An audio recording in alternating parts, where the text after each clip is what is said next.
You ask Tiger to solve. This deals with linear equations with one unknown.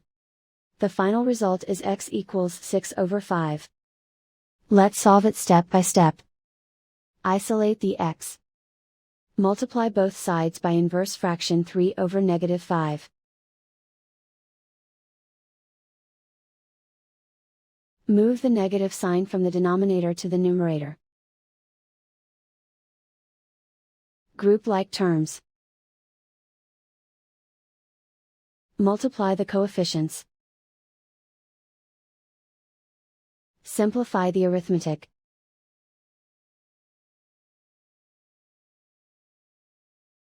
Move the negative sign from the denominator to the numerator. Multiply the fractions. Simplify the arithmetic. And so the final result is x equals 6/5.